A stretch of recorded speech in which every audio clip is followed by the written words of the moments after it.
Welcome to Feminist Question Time, brought to you by Women's Declaration International, the leading global organization defending women's sex-based rights against the threats posed by gender identity ideology.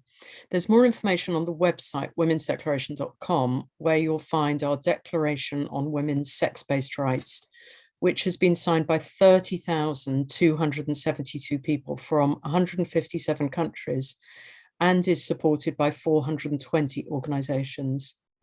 We have over 100 volunteer activists, including 53 country contacts engaged in defending women's rights all over the world. We changed our name from Women's Human Rights Campaign to Women's Declaration International at the start of the year, but our goals remain the same: the protection of women's and girls' sex-based rights. Feminist activism is fabulous, much better than armchair feminism, where you might watch or talk. The activism is better because you're more directly involved in making political change, and you get the pleasure of working with sisters more effectively when we're doing things together.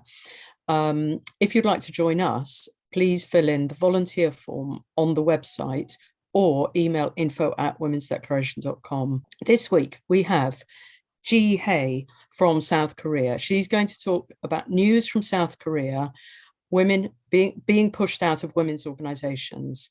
Then we have Raquel Marques from Brazil, Body Matters. Then we have Lucy Hunter Blackburn from the Edinburgh-based policy analysis group, MurrayBlackburnMackenzie. She's going to talk about Scotland. And it's going to be Suzanne Forbes-Vierling from the USA, who's going to talk the utilization of dominance techniques and dehumanizing language as the first phase of conquering womanhood. So we've got a fantastic lineup today. I'm so excited to hear all of our speakers. I'm going to now hand to our first speaker. Jihye is going to speak in Korean. We will show slides in English. Jihye Kuk is the director of Yeolda Books, a radical feminist publisher, and is in charge of international cooperation at Women's Right Plus South Korea. 한국 여성운동 조직의 밀어내기와 레디컬 페미니스트 저항, 한국 여성인권 플러스 한국 여성운동의 새 길을 내다 발표를 시작하겠습니다. 발표를 맡은 저는 국지혜입니다. 안녕하세요. 저는 WDI 한국지부 멤버 국지혜입니다. 저는 지난 2015년부터 온라인에서 시작된 K-페미니즘 운동에 참여하였고, 이 운동을 통해 만난 자매들과 힘을 합쳐 열다 북스라는 페미니즘 출판사를 설립하였습니다. 슐라 제프리스의 코르셋, 아름다움과 여성 혐오, 젠더는 해롭다, 디 그레이엄의 여자는 인질이다, 게일 다인스의 포르노랜드 등을 한국에서 출판하였으며 난민과 여성 혐오라는 책을 직접 쓰기도 했습니다. 열다북스는 한국에서 트랜스젠더리즘을 직접적으로 비판하는 운동 조직이며 자매들의 연대체로서 2019년에 슐라 제프리스를 한국에 초청하여 전국 투어를 하기도 했습니다. 제 소개를 조금 더 해보자면 한국 여성인권 플러스에서 국제연대 사업을 담당하고 있기도 합니다. 오늘 여기 모인 자매들에게 이 한국 여성인권 플러스라는 단체를 소개하고자 합니다. 1994년 폭력 피해 여성을 지원하고 상담하는 여성단체로 설립되어 가정폭력, 성폭력, 성매매, 이주 여성 인권 문제를 다루어온 인천 여성의 전화는 곧 있으면 30주년을 맞이하게 됩니다. 그런데 올해부터는 지난 28년 동안 사용해온 인천 여성의 전화라는 이름을 버리고 한국 여성인권 플러스라는 이름으로 활동하게 되었습니다. 여성의 전화는 한국에서 가정폭력 및 성폭력에 대항하는 여성단체들이 쓰고 있는 이름으로 인천 여성의 전화는 전국 26개 여성의 전화 연대체 중의 하나였습니다. 작년 9월 한국 여성의 전화와 연대 해소를 결의하면서 독자적인 길을 걷게 되었습니다. 인천 여성의 전화가 여성의 전화 연대체에서 분리 독립한 것은 한국 여성운동 역사에서도 깊은 의미가 있는 사건입니다. 2015년 이후 레디컬 페미니즘과 리버럴 페미니즘 사이의 갈등과 첨예한 논쟁으로 인해 30여 년 가까이 연대해온 여성 조직이 분리된 사건이기도 합니다. 이 사건을 제대로 이해하기 위해 최근 한국 여성운동의 흐름을 짚어볼 필요가 있습니다. 2015년 이후 한국의 레디컬 페미니즘 운동과 인천 여성의 전화, 여러분들도 아시다시피 한국의 페미니즘 운동은 지난 몇 년간 매우 뜨거웠습니다. 서울에서 열린 대규모 여성 시위는 6차까지 이어지는 동안 무려 35만 명의 여성들이 붉은 옷을 입고 함께했습니다. 이 시위는 오로지 생물학적 여성만 참여할 수 있었고 남자는 기자조차도 취재에 제한을 당했습니다. 이외에도 낙태죄 폐지 시위, 비웨이브, 약물 카르텔 시위 등 생물학적 여성만 참여 가능한 여러 시위들이 연달아 열렸습니다. 여성들끼리만 모여있는 온라인상의 대형 여성 커뮤니티에서는 여성에게 가해지는 여성성 압박에 관한 비판 및 트랜스젠더 행위 비판이 줄을 이었고 수많은 여성들이 탈코르셋을 실천하게 되었습니다. 탈코르셋 운동과 불편한 용기 시위는 해외 언론에도 여러 번 소개되었죠. 아주 급진적인 방식과 내용의 페미니즘 운동이 한국에서 벌어지게 된 데는 여성만의 공간에서 여성들끼리 실컷 논쟁하고 때로 싸우기도 하며 길을 잡아나가는 과정이 바탕이 되었다는 점을 여기 계신 박혜정 선생님과 저 그리고 캐롤라인 노마 교수가 함께 페미니스트 커런트 기고를 통해 밝히기도 하였습니다. 2015년 이후 폭발적으로 성장한 새로운 세대의 레디컬 페미니즘 운동은 기존 한국 여성 운동 단체와 여성학자들에게 곱게 받아들여지지 않았습니다. 리버럴 페미니즘의 경향이 한국의 학계에도 깊은 영향을 끼치고 있었기 때문입니다. 포르노 근절과 반성 착취를 외치며 여성 공통의 경험을 중시하는 새로운 세대는 성노동을 직접적으로 주장하거나 여성의 성적 해방을 페미니즘이라고 주장하는 여성학자들과 마찰을 빚었습니다. 특히 게이 남성의 여성 혐오를 고발하고 트랜스젠더리즘의 의문을 표하면서 여성만의 공간을 만들고 지키려는 새로운 세대에게 여성학자들은 혐오자라는 낙인과 핍박을 안겨주었고 그럴수록 새로운 세대는 모든 종류의 성착취를 고발하며 싸웠습니다. 인천 여성의 전화는 혐오자라는 낙인 속에서 외롭게 싸우고 있는 레디컬 페미니스트들의 목소리에 주의를 기울이고 보금자리가 되어준 거의 유일한 단체입니다. 반성착취, 반성폭력 운동에 헌신하며 인천 여성의 전화를 이끌어온 김성미경 대표와 박인혜 이사는 젊은 레디컬 페미니스트들의 강력한 지지자이자 자매로서 새로운 세대들이 활동할 수 있도록 자리를 내어주고 우산이 되어주는 일을 사명으로 삼았습니다. 인천 여성의 전화는 학계와 기성 운동계로부터 배척당하며 외롭게 싸우고 있던 레디컬 페미니스트들로부터 큰 호응을 받았습니다. 그러나 오랜 기간 함께 운동해온 동지이자 자매들로부터는 껄끄러운 대접을 받아야 했습니다. 2020년에서 2021년 사이에 한국의 트랜스젠더리즘과 차별금지법 제정운동. 이번에는 한국에서 2020년에서 2021년에 걸쳐 있었던 트랜스젠더 관련 이슈를 살펴보겠습니다. 지난 2020년 1월 말 변희수라는 남자 군인이 태국에서 고환 적출 수술을 받았다며 여군으로 편입해달라고 호소하는 장면이 뉴스를 탔습니다. 바로 며칠 뒤인 2월 초에 어떤 남학생이 트랜스젠더 수술을 마치고 숙명여자대학교에 합격하여 입학을 준비하고 있다는 소식이 들려왔습니다. 이 두 사건으로 페미니스트들의 반발이 크게 일어났고 특히 온라인 여성 커뮤니티를 중심으로 저항의 흐름이 형성되었습니다. 숙명여대 학생들은 트랜스젠더 입학에 관해 조직적으로 학교 측에 항의하고 성명을 발표하였습니다. 한국에는 여자대학교가 많은데 다른 여대 학생들도 숙대 사태를 비판하며 공동 성명을 내고 목소리를 높였습니다. 당시 열다북스도 트랜스젠더리즘이 현재 한국의 헌법에 위배된다는 점을 짚으면서 숙명여대 학생과 함께 위헌 소송을 준비하겠다고 공표했습니다. 또한 레디컬 페미니스트 총궐기라는 이름의 행사를 예고하기도 하였습니다. 이런 분위기에 20대 여성들은 차별금지법 도입을 주장하는 시민사회단체, 좌파정당, 언론의 공격을 고스란히 받게 되었습니다. 좌파 성향의 신문 및 방송사에서도 이 사건을 집중적으로 다루었는데 대부분 트랜스젠더를 옹호하며 여대 학생들을 이기주의자의 기득권자로 매도하는 내용이었습니다. 여성들의 강력한 반발과 저항으로 숙명여대 입학 예정이었던 트랜스젠더가 입학을 포기했다는 뉴스가 나왔고 국방부에서는 변희수 하사의 여군 전환을 불허하고 강제 전역시키는 판결을 내렸습니다. 우리는 당시 트랜스젠더의 여군 및 여대 진입 시도가 비슷한 시기에 일어난 것이 차별금지법을 도입하려는 운동권의 기획일 것이라고 추측하였습니다. 성별 정체성을 포함한 차별금지법을 도입하기 위한 차별금지법 제정연대에는 여러 대형 여성단체를 포함하여 161개의 단체가 참여하고 있었고 법안 도입을 위한 국회 압박의 목소리가 커지고 있었기 때문입니다. 다음해 2021년 4월에 전국 국회의원 선거가 예정되어 있었는데 이 선거에서 트랜스젠더 후보가 2명이나 나왔습니다. 좌파 정당인 녹색당 김기홍과 정의당 임푸른이었습니다. 이 중 김기홍은 레디컬 페미니스트들에 의해 불법 포르노 사이트 이용자였다는 것이 밝혀지면서 사퇴하였는데 얼마 후인 2021년 2월 24일 자살했습니다.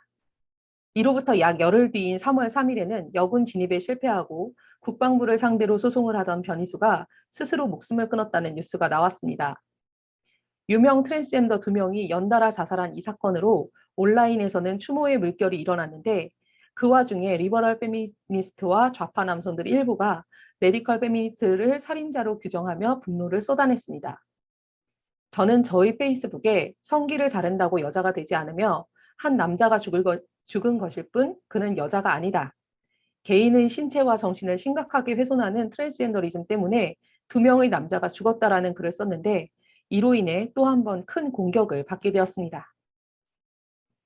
2021년 인천 여성의 전화, 한국 여성의 전화와의 연대 해소.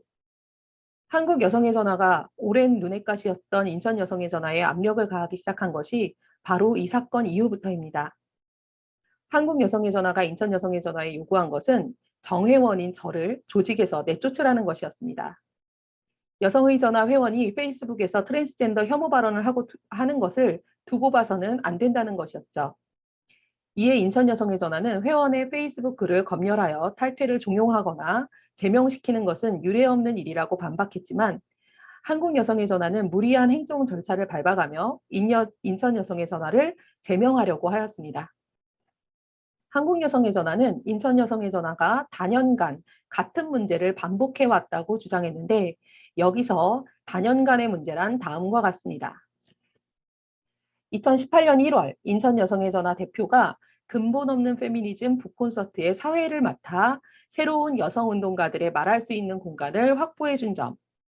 2019년 5월 서울 퀴어문화축제 측이 게이를 위한 대리모 업체 블루드 베이비의 후원을 받은 일을 비판하는 성명, 대리모는 인권 침해이며 여성 착취입니다를 발표하여 무비판적인 여성운동에 경종을 울린 점. 2019년 8월 슐라제 프리스 초청 강연 젠더 박살 프로젝트를 열어 젠더에 대한 의미를 다시 묻고 트랜스젠더리즘에 대한 비판적 성찰의 공간을 만들려 한 점. 2021년 서울시장 위력 성폭력 사건 피소 사실 유출에 대한 인천 여성의 전화 입장을 내고 여성단체 연합과 좌파 정치권의 부패한 관계에 관해 비판한 점. 2020년 서울시장이 성폭력 가해자로 피소당한 직후 자살했습니다. 피소 사실을 가해자인 서울시장에게 누설한 것이 여성단체 연합이었다는 사실이 나중에야 밝혀졌습니다. 2021년 5월 말 한국 여성의 전화 측이 조직 강화 워크숍이라는 명목으로 인천 여성의 전화에 방문하여 3시간가량의 토론이 이루어졌는데 당시 인천 여성의 전화 활동가들이 성별 정체성 개념에 의문을 제기했다는 점, 인천 여성의 전화가 차별금지법 제정연대가 마련한 차별금지법 도입 요구 서류에 서명을 보류한 점, 인천 여성의 전화는 내부 토론을 통해 성별 정체성에 관한 어떤 비판도 불가능한 상황에 무조건적인 서명 요구는 문제가 있다고 판단하여 보류한 것임에도 한국 여성의 전화는 서명 거부라고 주장하였습니다. 조직 구조상 인천 여성의 전화는 하나의 독립법인이며 한국 여성의 전화의 지부가 아니고 명령에 복종해야 하는 관계가 아님에도 한국 여성의 전화는 도에 지나친 요구를 하면서 제명 압박을 가해왔습니다. 이에 인천 여성의 전화는 2021년 9월 임시총회를 열고 한국 여성의 전화와의 연대 해소를 결의하게 되었습니다. 그리고 올해 초 정기총회를 통해 한국 여성인권 플러스라는 이름으로 명칭 변경을 하게 된 것입니다. 이 과정을 지켜본 레디컬 페미니스트들이 전국에서 지지를 표명해 주었고 후원으로 응원해 주었습니다. 이것이 한국 여성인권 플러스의 새로운 로고입니다. 한국 여성인권 플러스의 김성미경 대표는 오랜 가정폭력 피해자 지원 경험을 바탕으로 한국으로 결혼 이민을 온 이주 여성을 지원하는 운동을 해왔습니다. 현재 산하기관으로 인천 이주여성 상담소, 쉼터, 자리폼을 운영하고 있습니다. 김성미경 대표와 우리 단체는 과거 남성에 의한 폭력으로 고통받아온 인천 지역의 여성들을 지원하다가 더 열악한 상황에서 비슷한 고통을 겪고 있는 이주 여성 인권 문제로 관심을 확장하였듯이 이제는 한국을 넘어 세계화되고 국제화된 성착취에 저항해 나가기로 하였습니다. 이런 뜻에서 작년 여름 국경 없는 여성 착취, 국경 없는 여성 연대라는 제목으로 국제 강연을 열었고 이 강연의 성과로 한국 여성 인권 플러스는 한국 최초로 대리모 철폐를 위한 국제연합에 가입하기로 하였습니다. 2021년부터는 열다북스와 함께 한국에서 FGM에 관한 인식을 높이고 아프리카 여성들을 지원하기 위한 모금 활동을 전개하고 있기도 합니다. 한국을 대표하는 레디컬 페미니스트 단체로서 거듭나는 한국 여성 인권 플러스에 여기 계신 각국의 자매 여러분께서 많은 응원과 지지를 해주시길 부탁드립니다. 마지막으로 최근 한국의 차별금지법 제정 상황을 정리하자면 올해 3월에 치러지는 대선을 앞두고 지난해 12월 국회에서 여야 합의하에 차별금지법 관련 논의를 이번 국회 마지막 날까지 미루기로 결정하였습니다. 이 결정을 내리는데 채 1분이 걸리지 않았다고 합니다. 이에 따라 현재 한국의 대선 전국에서 차별금지법에 관한 질문은 거의 사라지다시피 하였습니다. 한국 정치사회는 꽤 보수적이고 기독교 단체의 활동이 크고 강력하기 때문에 당분간 차별금지법 도입은 어려울 것이라고 우리는 전망하고 있습니다. 이는 또한 2020년에서 21년에 걸쳐 여군, 여대 등 여성 공간에 진입하고 트랜스젠더 정치인을 배출하려는 트랜스젠더리즘에 대항한 투쟁에서 여성들이 승리한 결과라고 생각합니다. 각성한 여성들의 강력한 저항과 연대의 힘을 바탕으로 우리는 한국 여성인권 플러스라는 새 길을 열 수 있었습니다. 지금까지 저희 발표를 들어주셔서 감사합니다. So we're going to now move on to our next speaker, Raquel Marques. She's from Brazil and she's going to talk about body matters. She is a reproductive rights activist with a public health Ph.D. Thank you so much for coming, Raquel, and thank you for speaking to us about body matters, and over to you. Então, eu venho aqui trazer notícias do Brasil e o impacto que o ativismo trans tem trazido aos direitos das mulheres. Eu sou uma ativista, tenho 20 anos de estrada, trabalhando especificamente no direito das mulheres no momento do parto. O Brasil é um dos países onde as mulheres mais experimentam a cesariana desnecessária.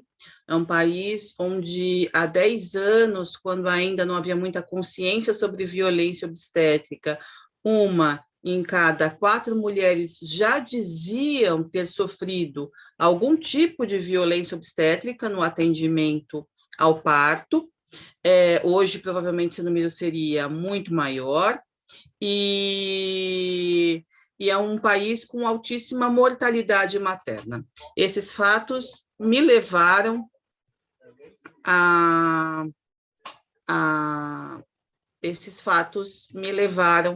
a me tornar uma ativista dos direitos reprodutivos. Raquel, oh great, perfect. And problem, Joe? The speech that you're doing, have you got the words for that in English or just this PowerPoint? Just this PowerPoint. But we talked about my last experience and why I am a reproductive rights activist, because Brazil is one of the most countries that have more C-section on women, a high level of maternal mortality, and it's an important issue to us. Women here dies in a high number because of our reproductive destiny. Brilliant. And, thank you. Raquel, that's brilliant. Perhaps if you speak in Portuguese and then explain in English a little bit, that would be perfect for the. Okay, no Because problem. I know you want to speak in Portuguese, so do that. Thanks. No problem at all. It was a try, and Artemis is the association that I lead here and fights this cause in political arena. Em 2018, eu participei de um projeto de inovação política aqui, que dizia respeito a hackeamento da política, como a gente dizia, né? Um grupo grande de pessoas concorrendo a uma única vaga para tentar alcançar um cargo que não era possível sozinho. E nós fomos eleitos. E juntando 9 causas diferentes, pessoas com história em ativismo de raça, de maternidade, o ativismo das mulheres, etc., nós somamos forças num único mandato. Essa é a bancada ativista da qual eu fui parte. Contudo, essa experiência de dividir o mandato para poder alcançar a política não foi bem sucedida, porque as mulheres não tiveram espaço nessa construção política. Our experience to innovate on political campaign and divide the same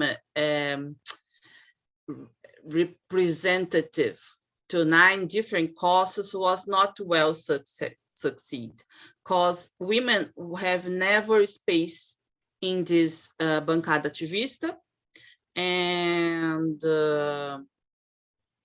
the trans cause have occupied all the space. Falar de mulheres na política aqui no Brasil é super importante, porque as mulheres continuam com um nível muito baixo de representatividade. E nós estamos um dos últimos nos rankings internacionais de representatividade de mulheres na política, e isso não tem conseguido mudar. Visando melhorar um pouco essa situação, que é muito vergonhosa para o país, leis para incentivar as mulheres na política foram aprovadas, como uma que exige que todos os partidos tenham, no mínimo, 30% de mulheres candidatas, e, posteriormente, que 30% dos recursos para as campanhas também fossem direcionadas para as mulheres.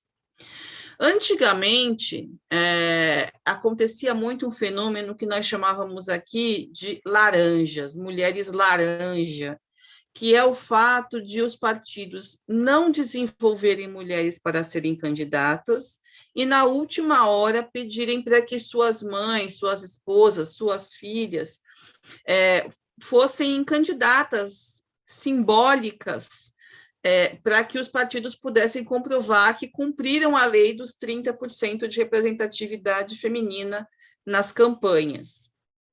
Isso foi descoberto, muito combatido, e hoje os partidos fazem mais esforço para realmente desenvolver candidatas verdadeiras e um pouco mais viáveis. Vocês estão fazendo explicações em inglês? Laws was made to incentivize women to enter in politics, because Brazil has low number of women elected, but was a lot of fake candidates, and was a bad situation that we fight. We could change it, but the situation changed again, because here and now trans women has become candidates in women quotes, in women positive spaces And the females are again had no spaces to be in politics and being elected. Ok. Nessa experiência que eu tive na bancada ativista, como eu disse para vocês, não havia espaço para as pautas das mulheres e das crianças. Só havia espaço para as pautas das mulheres trans. E nesse processo, uma vez eu fiz uma postagem dizendo que nós precisaríamos ter mais espaço para as mulheres e para as crianças. Isso foi no meio da pandemia, onde não havia escolas abertas, enfim. E por essa postagem, eu fui expulsa do mandato. I was punished in my political experience because I said this, that women and children must be respected in politics, especially in the left-wing politics, as much as trans groups. And there was a very scandal here. I was punished because I did it, because I said it, and there was a lot of debates here about it.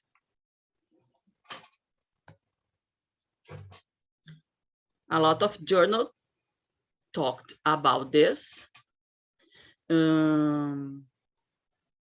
E eu fui expulsa sumariamente desse espaço, sem poder me defender, porque eu disse que mulheres e crianças deveriam também ter prioridade na política, né?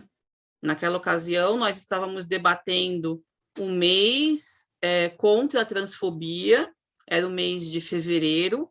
Aqui no Brasil é o mês de volta às aulas, após o verão, e as escolas estavam fechadas por causa da pandemia, sem nenhuma previsão de reabertura.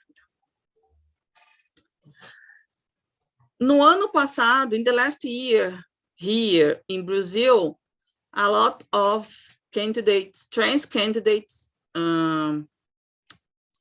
appeared, and 10% of this, a high number, got the goal, reached the goal. And from all of them, 26 men that represents women, and 4 of them women that says that is men. And this is a big problem because we women do not have spaces to talk politically about our issues, and our little space is being occupied, our quotes, our affirmative politics, our budget is being directed to trans women. And the future probably will be worse than we have now to talk about reproductive rights, sexual rights, women's rights, and children's rights, because all of them are real connected. It's what I would like to bring for you, news from Brazil. Thank you. We also have, I hope, Sally Wainwright, who is going to talk to Lucy Hunter Blackburn. So they're going to talk about the situation in Scotland. Lucy is involved in or maybe the major force behind MurrayBlackburnMackenzie, an Edinburgh-based policy analysis, or one of the forces. I'll hand over to Sally and Lucy to hear from you about Scotland. I think that some women here might not know really that Scotland's heading in the same direction as Canada. And then in the last month, there's been sort of 3 fairly major events taken place in Scotland. There's been 2 court cases and a new piece of legislation introduced, which all have a significant impact on women's rights. But before we kind of talk about them in any detail, I wondered, Lucy, if you could say a bit about the background and the kind of general atmosphere and environment in Scotland for women, and you know, what just the general sort of sense of what's going on there, because that's the only way to make sense, I think, of the more recent kind of events. So Scotland has, we're part of the United Kingdom still, and the main legislation that governs equality rights, protection of women's rights, is a UK level legislation. So in UK law, we are, sex is a protected characteristic under the Equality Act, and also protected as separately is what's called gender reassignment. So people who are covered by that means that the kind of protections against not being served in a shop, or the obvious basic, not being discriminated against at work. So unlike, say, bits of the US, we have 2 different separate legal protections, and they function UK-wide, and they belong, and all that legislation can only be changed at the level of the Parliament in London.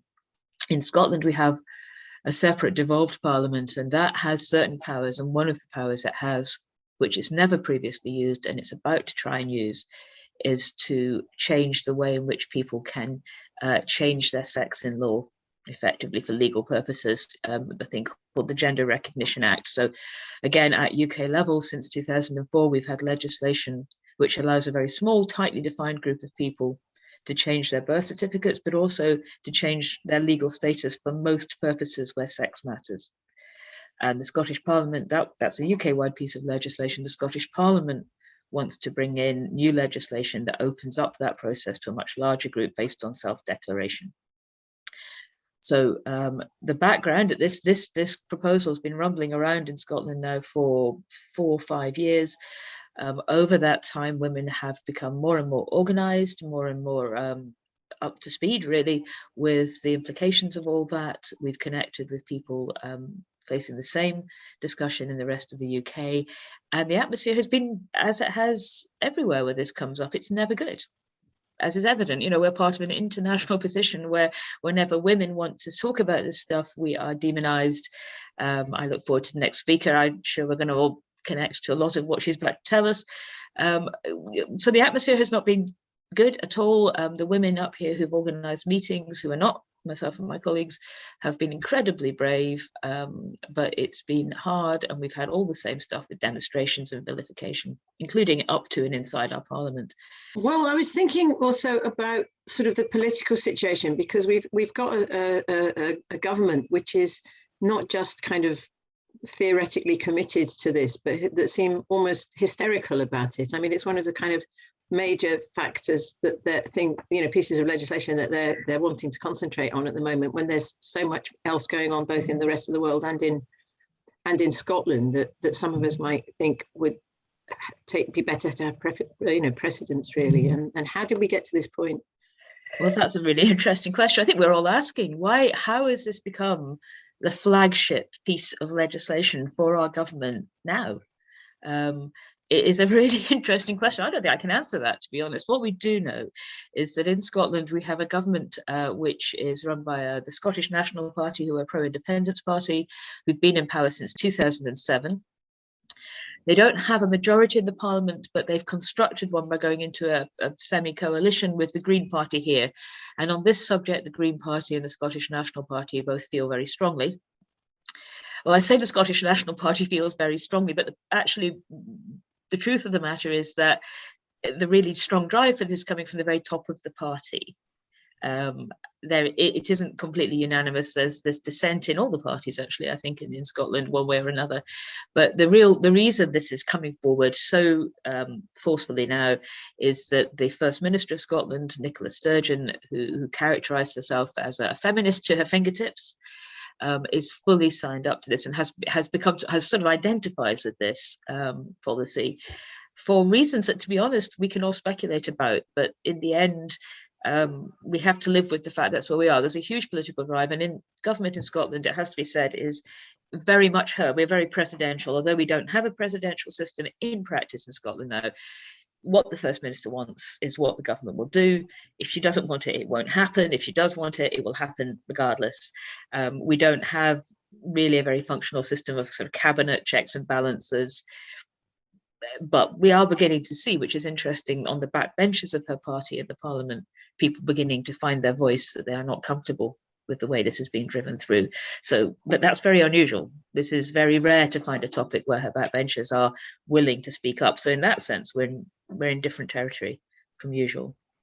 Yeah, and I think that's partly because somebody was saying the other day that it's like the biggest subject for some people's, emails and things. Yeah. Politicians are just being inundated with stuff, because I don't know, I get the impression that they just thought that they could get away with this, and that women, because they captured all the major women's organizations, it never crossed their minds that women are organized enough that we can form literally dozens of grassroots organizations. I think they've been absolutely shocked and horrified to discover how many women's organizations have suddenly sprung up to fight this, yourself included. MBM's done such a brilliant job in terms of kind of analyzing the policy, and it's almost impossible for them to counteract what you're saying, because what you say is true.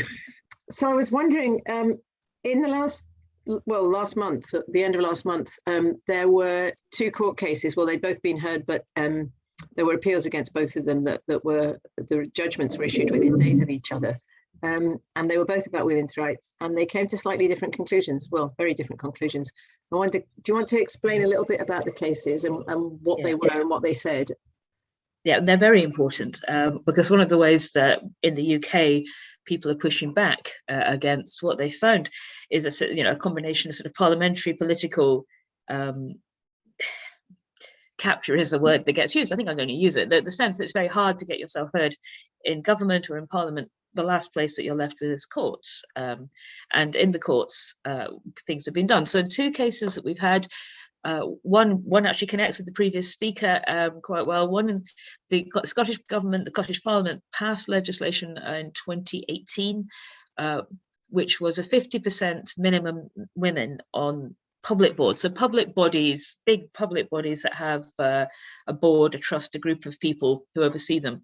They said that half of those at least had to be women, but you'll guess what's coming next.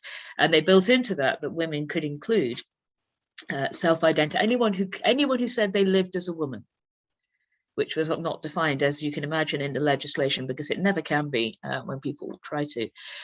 And probably the most active, the largest grassroots group that has grown up here in recent years is a group called For Women Scotland, totally volunteer run as usual. Put up with all the usual criticisms that these groups get. Very bravely, they put everything on the line to take this case, to take the government to court and say that this law could not be passed under the Scottish devolution settlement. It was outside the powers of the Parliament to redefine woman in this context, in this very particular context, in this way, and they won. They lost their first hearing, and they took it up to the higher court, to the appeals courts, and they won at the appeal level.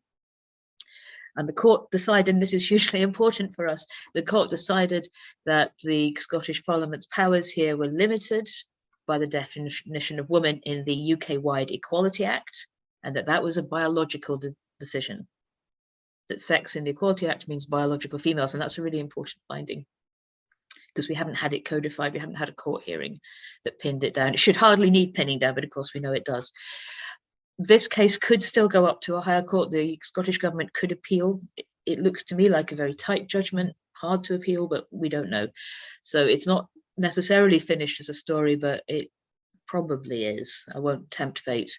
And that was a good outcome, but it took fighting. It took real fighting, lots of money being raised. So that's the first case. The second case, which was lost, relates to the census. So we have, like many countries, a census every so often. Ours happens this year in Scotland, where you ask the entire population for demographic data. The Scottish government wants to do that census collecting data on sex as something which is self-identified. The government, the English and Welsh, the government for England and Wales wanted to do the same, and they lost a court case last year in England and Wales. They were told by the courts they had to use sex, meaning sex as in law, as in the Equality Act. They couldn't have self-identification. But up here, the government was also taken to court and it won the court case, and that can happen under the UK system. It's possible for that to happen. So we lost the court case on the census. Fair play for women. A UK-wide body brought both of those cases. They lost the first one and they lost the appeal hearing. And the census has now started. So even if they were to take an appeal, which they could, it would be too late for the census. So they're still looking at whether they're going to appeal. For what it's worth, the government's case, I think, was terrible. I think, but going to court a third time costs money, takes risks. It's not a foregone conclusion. That's a good move. It's also worth saying, Sally, that although we lost the battle on the census, actually in that judgment there were wins.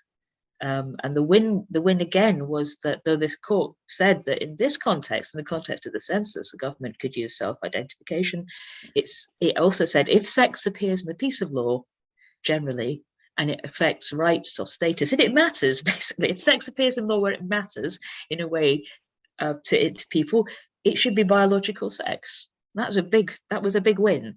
It astonishes us that the census doesn't matter. Yes, quite. It astonishes us that anyone would think you'd put sex in law when it didn't matter, almost by definition. There's an old footballers might remember, people who are fond of football in Liverpool. There was a manager from Bill Shankly who was talking about a football rule where you're offside if you're interfering with play, and Bill Shankly's thing was, if you're not interfering with play, you shouldn't be on the pitch. And I sort of feel the same about sex in law. Sex in law, if sex is in law, it's there because it matters. But so we lost the battle, but we feel we won something as well in that case, which may be another reason that appeal may not proceed, because that may be more important to protect that. I don't know. That's the sort of judgments that Fair Play will have to think about. It puts the Scottish census in a very strange position because it won't be comparable with the English and Welsh census, because that knows what sex is, well, more or less. That sex means that you're a proper male, whereas the Scottish census data will be anybody who chooses to tick the box that says they're female or male. So that's not comparable, and nor will it be any use for, I don't know, looking at equal pay gaps or any of those sorts of things, because we're not going to have any way of knowing who's a man and who's a woman now. No, it's a serious loss. The English census will still allow people who've got a gender recognition certificate to tick female, but that's a tiny, tiny number of people. We know how many that is, and it's as a data person, I would have to say you couldn't plausibly say that the number of people with GRCs could mess up the data. It would be really hard to run that argument well. But once you go for self-ID, all bets are off. You have no idea. And as Sally, as you say, we will never have any idea how badly affected the data has been. And we worry that it'll affect young people, because we know these identities, trans identities, are much, much, much more common in younger age groups. And it will affect, and younger women particularly. The age range of people with trans identities is not even across the population. It's not even by sex. So we will lose women potentially. So it's not just who's going to be in the woman box who shouldn't. We're going to lose women who are going to tick men. It's very serious. We're out of harmony. To argue their case, the Scottish government had to drive a coach and horses through established harmonisation agreements at the UK level. I sat actually in court, a week and a half ago now, it feels like a lifetime, with other people, and we heard the case, and it was very painful to stand and hear the Scottish government talking, none of this stuff matters, sex. They actually argued that because the census question is in the present tense, what is your sex? That must mean, what is it today? Literally, the government lawyer stood up and went that line. It was like sitting through the Scopes monkey trial. I'm going to say it was that level. So it was very, very serious loss, and the census is now lost. There are questions about your sex, which you can self-identify, asking whether you have a trans identity, and asks about your sexuality. And I reckon that if you ticked a box that said you were a male and you tick the box that said trans and you tick the box that said gay, you could be anything from a straight man who thinks he's a lesbian to a lesbian who identifies as a man and is choosing to fill it. So there's actually not even any way of making sense of it, which is what the government's been saying, oh, well, we can just cross-reference them, but you can't, because you don't know which questions anybody's answering truthfully. So you can't. If someone ticks non-binary, and just the most basic point, if you trick non-binary in the trans box, there's nothing to cross-reference with. That means, you can't begin to, anyway, it is a problem. We have to work out where we go from here on that one. But this brings us, I mean, so what we're seeing in the census, for example, and we've seen in all walks of life, in public and voluntary organizations, for example, is that even without self-ID being introduced in law, it's been happening on the ground virtually across the board. In a very frightening sort of way. And I think the census is one example of that. And we're seeing, men in women's prisons, we're seeing a man running a women's rape crisis center. So, this is having very, very serious effects, even without legislation. And yet this week, the government introduced a piece of legislation which will allow people basically not just to self-ID, which seems to me they can do anyway, but to legally change their sex and get a gender recognition certificate just on their say-so. That literally they just have to go, I'm a man now, and that's it. And there they are, a man or whatever, a woman forever. So do you want to say something about that legislation and well, yes, just explain. Yeah. Well, okay. So I suppose it is important to start with the position, the government position is that we've already got this legislation, and that is important. This is not new that people can change their birth certificates. What's new and different is the basis on which they can do so. So what you can, at the moment, in order to go through the process, the law requires you to have got a diagnosis of gender dysphoria and to be able to demonstrate that you've been living as if you were the other sex for at least 2 years, and that is put to a scrutiny panel who issue the certificates. Now, what is going to change is that instead in future you will just turn up in a lawyer's office, you will swear a solemn declaration that for the rest of your life you intend to live as the opposite sex, that you've been doing so for at least 3 months, and that's it. That is the system that they're planning. And they say the safeguards against any kind of abuse are that people won't do this because it will be a criminal offence to do it and not mean it. And that is the safeguard. That's the whole safeguard against abuse. It's quite amazing. So there are various things going on here. You can look at the background theory. This is self-declaration embedded in law. Once it's embedded in law, regardless of its immediate legal effect, it will become very hard to unpick, Sally, all the things that you've said, where things like hospital wards or whatever have moved on to self-declaration. But there's also technical questions about the fact you're going to have a much larger group of people who will have rights. The government is very fuzzy on what extra rights these certificates give to get into single-sex spaces. They keep saying they don't give any, but the UK government and other bodies do say they give them. So it's very confusing. So it's really that the key points that we make when we're arguing, trying to explain to members of parliament and others why this matters, is that that yes, we have a law at the moment, but this new law, this change will make a much bigger group, a much more diverse group, a group potentially who have done far less to change how they live, gone through far less of a procedure.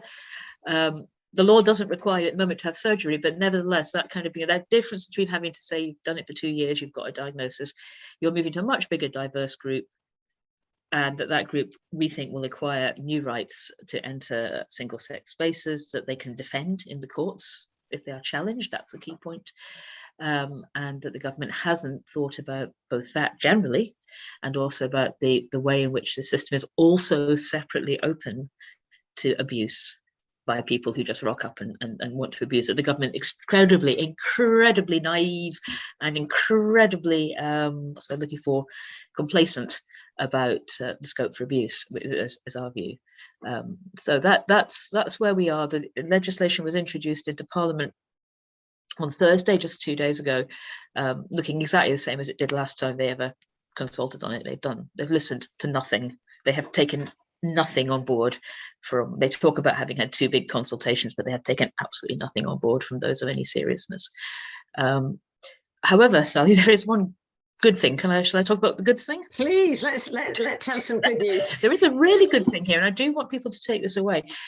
If you have been in this debate for any length of time, you will know that simply saying that asking questions about plans to bring in self-declaration is bigoted. There should be no debate.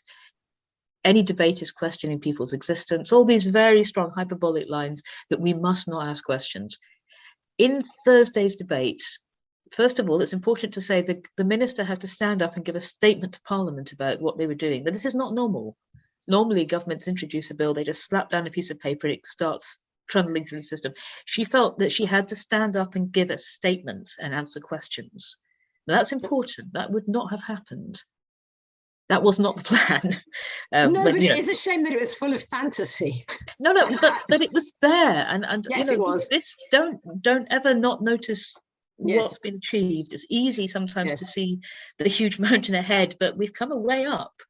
And if you think about how even 2.5 years ago, there was outside Hollywood, outside our parliament, as part of Pride, there were a group of lesbians who stood up and protested against self-ID and self-identification of lesbianism, and they were thoroughly abused, and an MP, an MSP, stood giving a speech on a bus, and it actually, if you see the videos, it's actually frightening. Actually, it doesn't feel like normal politics at all.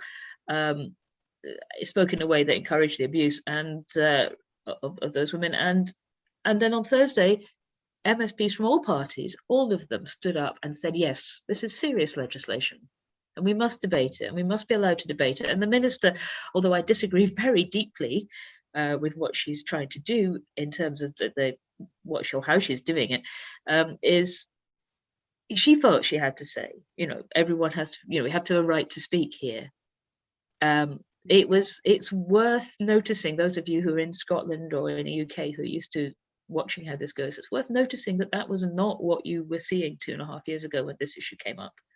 We've now been told by all our parliamentarians that we're allowed to have views, we're allowed to put forward our views, we are not to be written off automatically as bad people, not allowed to participate in this as a democratic process. And I can't stress enough that though it may not feel like a big win, and I'm not sure it should feel like a big win, it is one. We're going to go to Suzanne Forbes-Vierling, and she's going to speak to us about the utilization of dominance techniques and dehumanizing language as the first phase of conquering womanhood. Over to you. Thank you so much for talking. Who is in charge of all of this madness that we're dealing with? I will not call them TRAs. No, they are men. And these are men that are sticking together and helping each other in all of the different things that they are doing to womanhood. I say white men here, and I realize that there are men, from different parts of the world, all different ethnicities. But, men, we're talking about men who use their power to legally create a minority status for themselves. And they do have and utilize and weaponize their power to be able to step into womanhood, do whatever they're doing, playing house, colonizing, and then be able to step back out of womanhood to assert their authority and dominance over women as needed. I think we've heard a lot of that this morning so far. This new form of power, this minority status, it just seems like absolute power. It makes regular male power look like a boring snack, really, because women are then wedged between two spots, one where there's no power and another one where you can be accused of being a racist, you can be accused of being transphobic, you can even be accused of being misogynistic, if you can believe that. We are in the first phase. I've been really gauging what a lot of us are talking about, and it some of us are talking as if the end goal is to take over sports and invade private spaces and things like that. And really, I just want to share that this is just the beginning. What we're experiencing now is a correction. We're being terrorized, broken down, and pushed into what I call resigned submission. I do talk about the Easter egg because it's an easy visual for us. You know, our bodies have been colonized for so long and over long periods of time, we're not even really aware. So my Easter egg example is that we celebrate the Easter egg. We celebrate Easter for those of us that do, and we talk about the egg as if it's some outside entity, when in fact the egg is the woman. The egg belongs to us, and now we participate with Easter. Those of us who do, as if in a sense that it's been erased from us that the egg is ours, and we're disconnected from that incredible power. The end goal, it is for us to pay attention and make sure that as we move forward, we don't lose and forget the way that we have with our little Easter egg. Once this correction is complete, then we're going to see a multiplicity of profiteers come in and do as they please. At the core is the intention to use the woman as currency, which requires volume to profit. Volume meaning a term used in capitalism.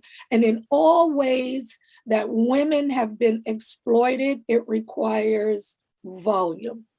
Talk about big screen TVs, where big TVs, when they first came out, they were like $10,000.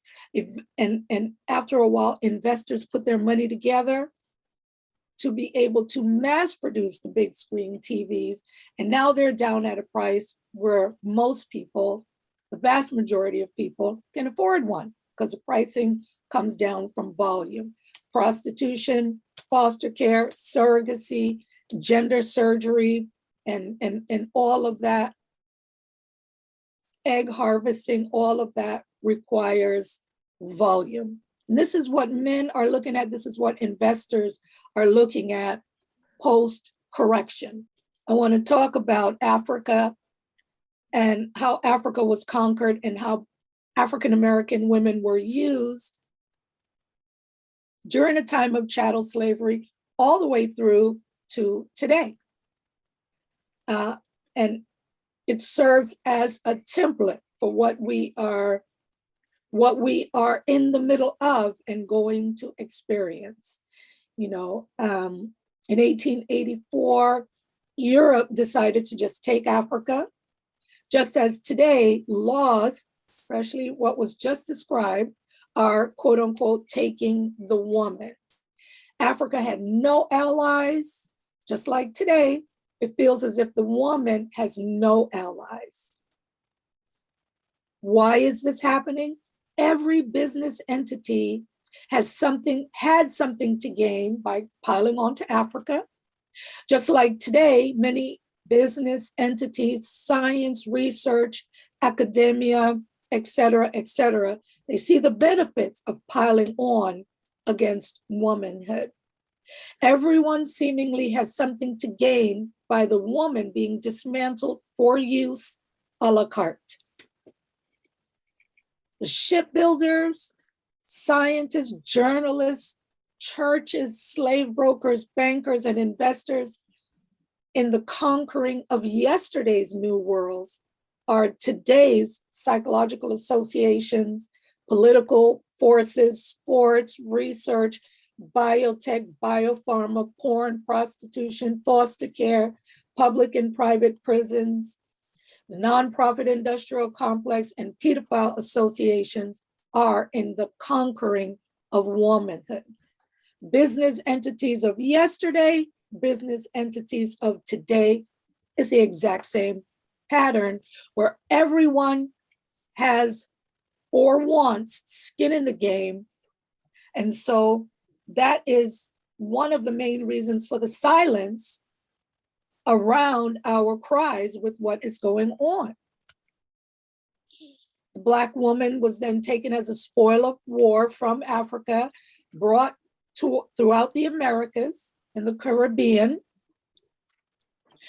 And what is important for us to note is that the woman came stripped of identity, name, culture, femininity, everything. She came already classified as chattel, merchandise, slave, sex slave, real estate, and then later bond.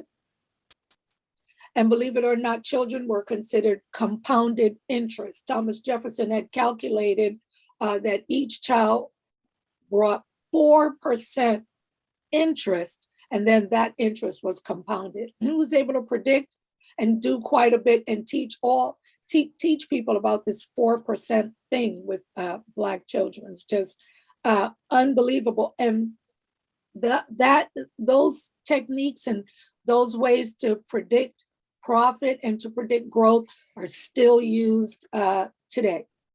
When the woman came, this is important for us to understand, no one knew all of the different ways that she could be used on day one of her arrival. She started out as a laborer and a sex slave, and then ideas evolved over time. So it evolved to women being leased to brothels, of course, bond to securitize debt, loans, mortgages. You could take out a mortgage knowing that you had a woman with proven, owned women with proven fertility.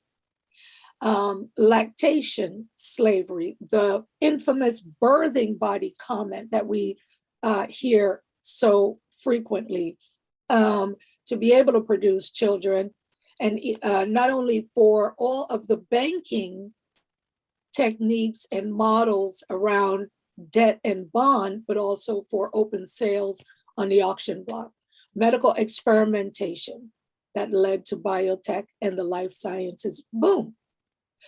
The important thing for us, who knew? This was not known on Monday, but people figured it out by Tuesday and Wednesday and Thursday, all of the other ways. Right now, we are dealing with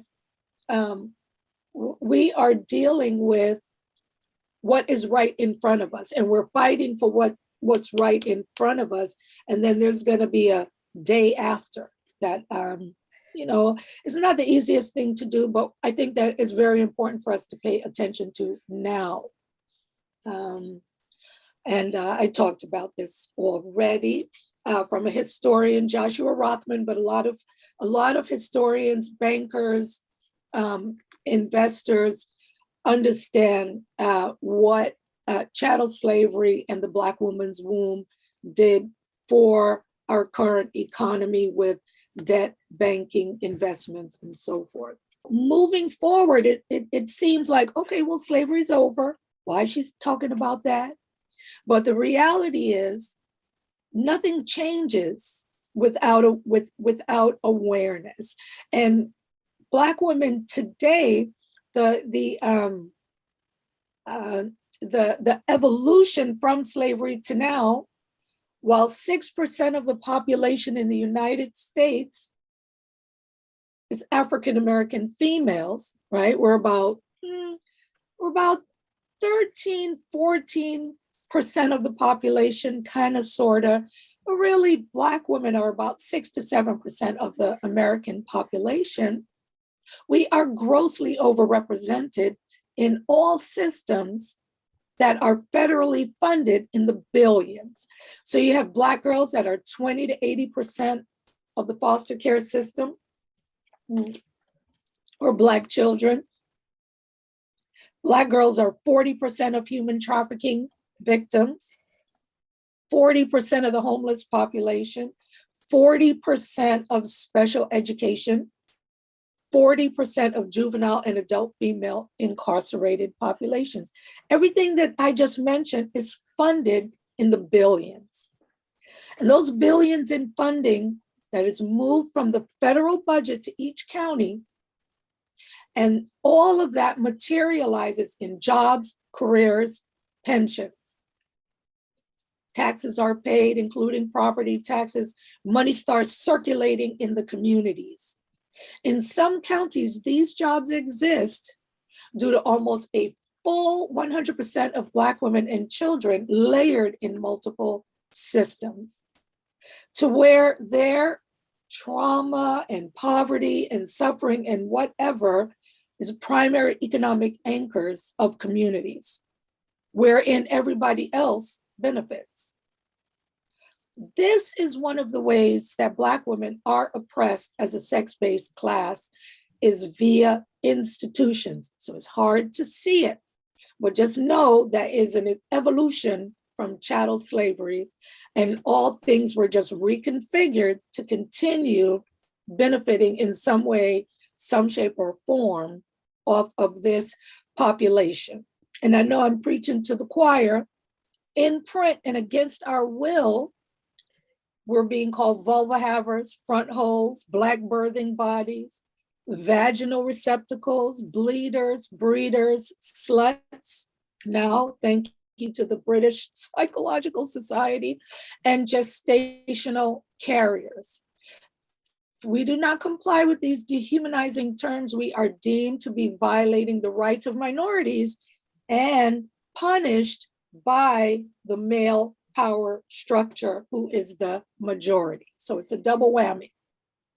Today, the woman is being targeted for use in both predictable ways and, very important, unpredictable yet to be discovered ways in our new economy. We are in a new wave industrial revolution, the fourth wave industrial revolution. Still unpredictable, it hasn't all been rolled out yet. And so harsh techniques are being utilized to correct and subdue us, because women have already, we Western women or modern women, not every last one of us on the planet, but many of us, we've already had a taste of freedom. We've had a little bit of taste with some legal rights put on the books. And it's obvious that we are not going down without a fight. So the correction is very harsh. Our rights are harshly being uncemented in order for capitalism to move forward freely on our backs. Some of the tools that's being used comes directly from chattel slavery, and I'm sure historically we can look further back, but this is what I anchor on. The same way that the African slave came, particularly males came and fought against having his name changed. Could be Usman Kiante or Mamadi Diallo, and in this case, Kunta Kinte. We're going to string you up and whip you, make you answer to a new name. This is what's happening to us, where we are constantly vilified for refusing to answer to these new names. So it is a technique, and you see in public how so many women, they start apologizing and they're kind of isolated and almost strung up. And that word is, it's a little bit tough, but that is what's happening. Examples are constantly being made of high profile people so that we are all in fear, or the expectation is that we are in fear and we become subdued. Slaves, very, very popular slaves, strong-minded, strong-willed, would always be publicly whipped in front of other slaves to obtain that compliance. Essentially, there are two types of pimps at this raw level, and that's a Romeo pimp and a guerrilla pimp. I used to confront these types of pimps in order to try and hold on to some of the foster girls and literally pull them out of these pimps' hands and quote unquote possession. A Romeo pimp uses psychological control over his victims, lures a girl into doing his bidding by making her think that there's some type of a romantic relationship, but the threat of force is there with Romeo pimps as well. They like to brag, but they do threaten and assert force and violence on women also. The guerrilla pimp, literally, there is a script, there is a manual. I'm going to post that for women. I do think that women should start reading how men manipulate women with some of these techniques. A pimp who controls his victim almost entirely through physical violence. There is the pimp hand, which is a tool of control and a form of correction, where he initiates a firm, hard slap in the face to humiliate the woman or the girl. And it creates a lot of confusion in the victim, and the pain and confusion and demoralization is deepened when it's done publicly and no one steps in to assist at all in any significant way. Then there's eyeballing, something where the woman is expected to just look straight ahead, say what she's told, do what she's told. And then another tool that's very powerful is an unpredictable reward punishment schedule, where you never know how the day and the night is going to go under the control of a pimp. Whether you're going to be able to eat or not, whether you are going to, whether you're going to be punished for anything. You just don't know what it's going to be. And it keeps everybody quiet, keeps everybody looking straight ahead, keeps everybody under control. I see a lot of this in how men are controlling women that are resisting this colonization. And I see it from women directed towards women, the sellouts, the Serena Joys, the Aunt Lydias, or in the pimp world, the bottoms. Here's an example of guerrilla pimping. Remember Martina Navratilova, everyone? She was punished publicly, and she was a high value ally, supposedly a high valued ally. But no one really stepped in to her aid.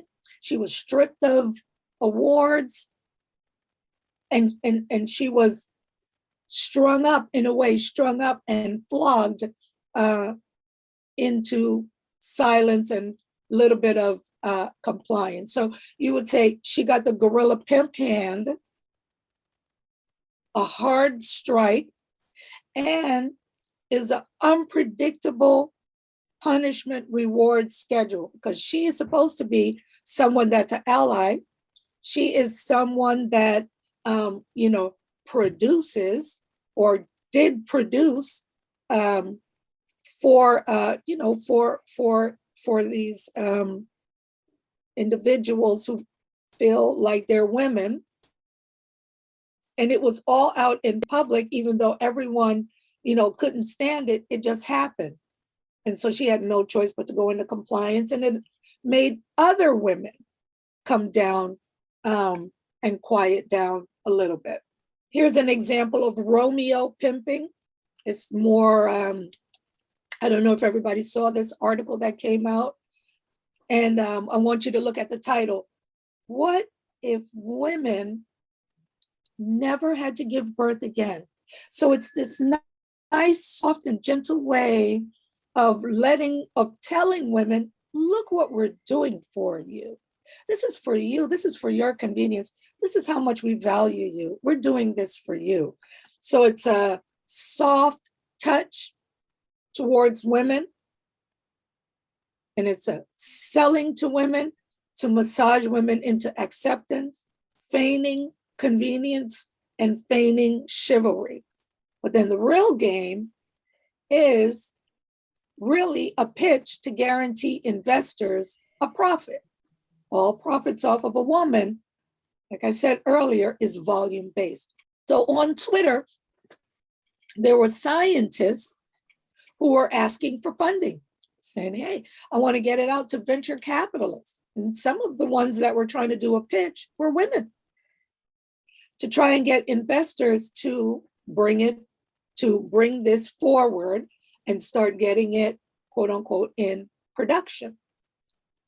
So we have to pay attention to when things are presented to us in a soft way, as if it's for us, when we should understand that from the beginning of time, man has been trying to get into our bodies. Man has been working on us forever and have benefited from plundering our bodies. These next couple of slides, I want to show you other ways that men are taking over, quote unquote, women's spaces. And that's in federal contracts. Now, I don't know if this is around other parts of the world, but here in the United States, we have, everyone here can apply for, businesses can apply for federal contracts. We're talking hundreds of billions of dollars, whether it be, military, social services, office supplies, buildings, construction. Everyone applies for federal contracts, and white men, straight white men, are the number one beneficiaries of being awarded these lucrative contracts. So they get between 90 and 95% of all the contracts. And many years ago, the government, everyone complained, and the government set aside 5 to 10% of the contracts. They need to go to other people. They need to go to women. Women of all nationalities should have an opportunity. Men, non-white men, should have an opportunity. So now, okay, so you apply, and if you are a Black woman, for example, you might get you'll get added points to your application. If you're a Chinese man, you will get a few points added to your application, et cetera, et cetera. Otherwise, it would just be a complete wipeout with white men getting every federal contract that comes up. Well, now all a man has to do is verbally say he's gay, verbally say he feels like a woman. Just articulate that. Like, how do you prove that? So white men are now absorbing even more contracts and diving into contracts that have been set aside for other people to be able to compete, apply for, and be awarded contracts, federal contracts. These are very lucrative contracts. This is something that's happening. It's very quiet, but it's happening. So that cuts into economic opportunities and business opportunities, takes it away from women. And then I wanted to show you an example of a new way that men have thought of on how to use women a la carte, right? Because they're always thinking ahead while we're fighting for us to even just get these men out of prisons. Men are moving forward with other ventures off of our image, bodies, etc. So I discovered this. This is a cryptocurrency, and it is called Porn Rocket. And it is an actual cryptocurrency like Bitcoin, like Ethereum, these different coins that we've been hearing about. It's like electric air money. Cryptocurrency is so it takes a minute to wrap your head around it. But there are all these exchanges that are popping up, and there are all these coins that are popping up.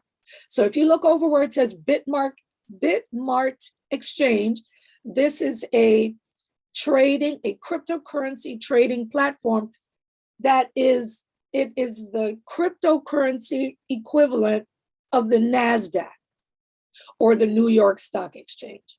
And then over here is Porn Rocket, and it's going to be listed on Bitmart.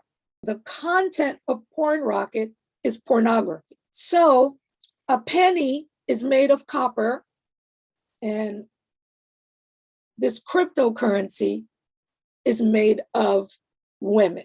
So it's a cryptocurrency, it's a coin. All these coins that are out there, they're just coins.